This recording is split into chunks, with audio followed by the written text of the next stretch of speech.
Ki Ageng Petung kemudian lantas bermaksud merangkul Ki Ageng Buwono Keling untuk masuk ke dalam ajaran Islam. Namun Ki Buwono Keling menolak dan dia pun memerangi Ki Ageng Petung.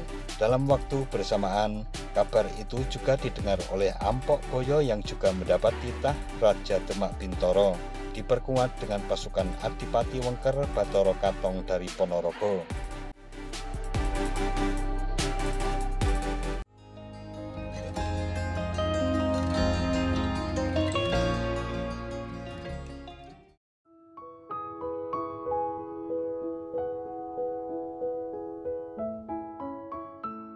Assalamualaikum warahmatullahi wabarakatuh. Mitra DMTV. Dari laman timesindonesia.co.id menyebutkan bahwa membicarakan Kabupaten Pacitan, Jawa Timur seolah tidak akan ada habisnya. Banyak kisah yang melegenda dari perjalanan hidup orang terdahulu. Seperti kisah kesaktian Ki Ageng Petung saat mendakwahkan Islam di bumi Wengker Selatan. Nama asli Ki Ageng Petung adalah Sunan Siti Geseng yang merupakan utusan kerajaan Demak Bintoro. Menurut tahun Belanda, pertama kali beliau menginjakkan kaki di Wengker Selatan sekitar 1480-an Masehi. Dikenal sebagai babat ajaran Islam pertama kali di sini.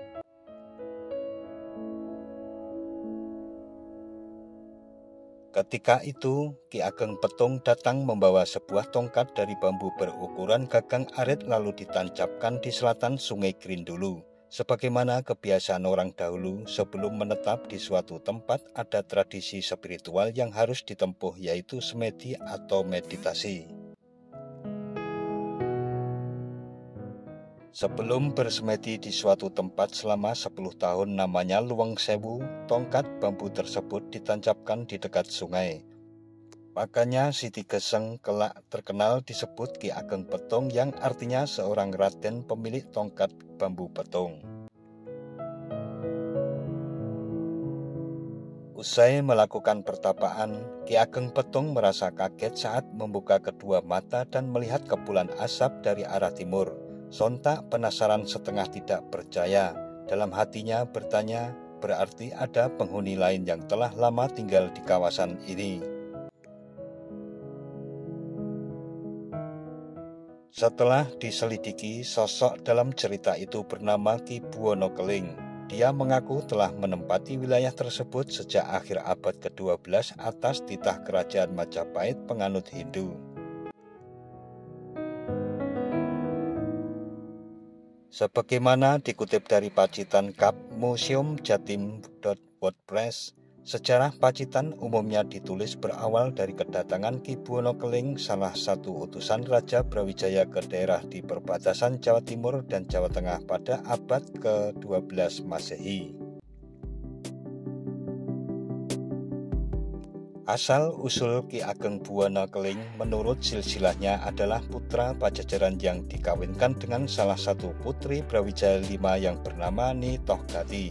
Setelah menjadi menantu Majapahit, maka Ki Ageng Buwono Keling mendapat hadiah tanah di pesisir selatan dan diharuskan tunduk di bawah kekuasaan Majapahit. Pusat pemerintahan negeri Buwono Keling terletak di sekitar 7 km dari ibu kota Pacitan sekarang atau di Jati, Kecamatan Kebon Agung yang disebut daerah Wengker Kidul atau daerah pesisir selatan. Ki Ageng Buwono Keling berputra tunggal bernama Raden Purbengkara yang setelah tua bernama Ki Ageng Buwono Keling. Keberadaan Ki Ageng Buwono Keling ini dikuatkan dengan prasasti Jawa kuno yang diduga dibuat pada abad ke-15 yang menyebutkan bahwa Ki Ageng Buwono Keling merupakan penguasa di daerah Wengker Kidul.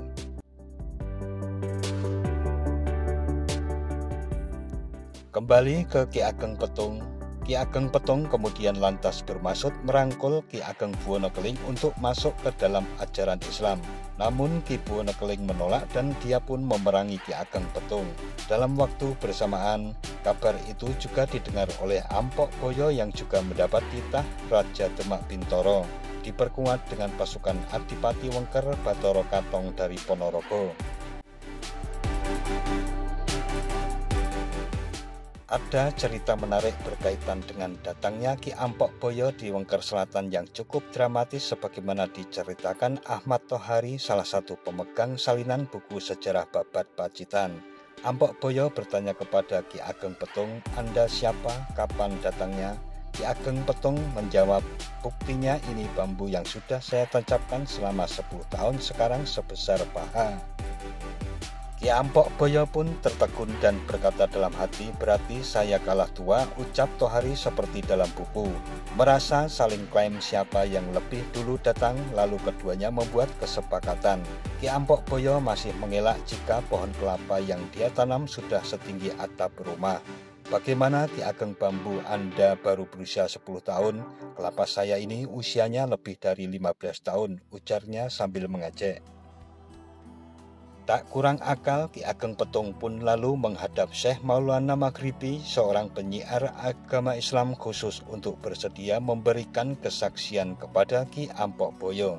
Setelah dilihat secara fisik, kelapa Ki Ampok Boyo memang lebih tua ketimbang bambu yang ditancapkan Ki Ageng Petung. Namun siapa sangka saat kelapa tersebut ditarik daunnya oleh Ki Ageng Petung bisa roboh dengan mudah. Seharusnya jika telah berumur 15 tahun pohon kelapa itu akan kokoh. Ternyata usut punya usut, kelapa tersebut baru saja dipindah dari Ponorogo oleh Ki Ampok Boyo. Ketahuan berbohong, Ki Ampok Boyo lalu diberi julukan Ki Ageng Posong Tapar Thohari. Sejatinya kedua tokoh tersebut sama-sama utusan kerajaan Demak Bintoro yang diberikan tugas untuk berdakwah Islam di Wengker Selatan sebelum berubah nama menjadi Pacitan. Setelah itu keduanya bersepakat untuk mengajak Ki Buwono Keling yang terkenal sakti untuk memeluk Islam.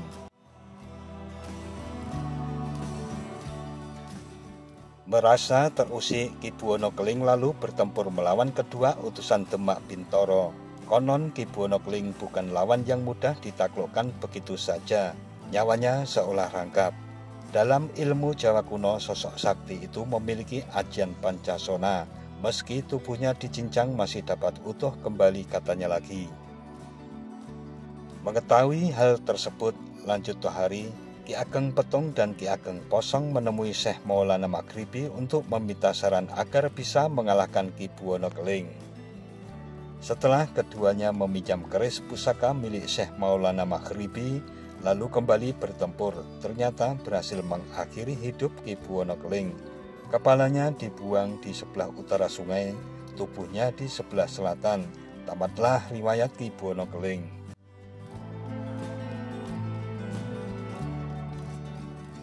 Kisah ini adalah sesuai dengan catatan yang dipegangnya sampai sekarang. Dicetak tahun 1932 dan masih menggunakan aksara Jawa, kemudian dirubah di Surabaya oleh seseorang tahun 1977.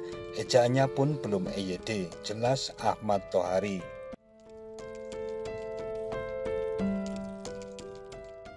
Dikutip dari kumparan.com, pada masa peralihan Wengker Kidul dari Buwono Keling yang berkiblat pada Majapahit jatuh ke tangan utusan Demak di bawah koordinasi Bathara Katong sekitar tahun 1500 Masehi, beberapa tokoh ulama dan tokoh masyarakat berkumpul di puncak Gunung Limo. Tokoh-tokoh tersebut adalah Kiai Jaiman Arjosari, Ki Ageng Komoh Gembuk, Syekh Maulana Maghribi, Duduhan Mintaro, Ki Ageng Petung, Ki Ageng Posong, Ki Ageng Menak Sopal, Mbah Brayut, Mantri Tamtama, beserta para Sorengpati atau pasukan Demak.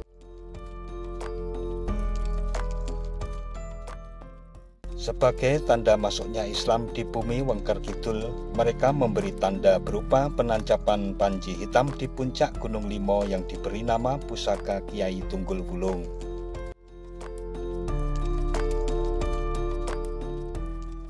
Nah, mitra DMTV, demikian tentang makam Ki Ageng Petung dengan kisahnya yang dirangkum dari berbagai sumber.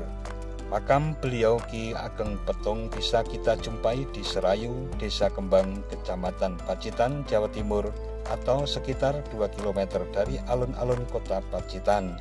Sekian dan wassalamualaikum warahmatullahi wabarakatuh.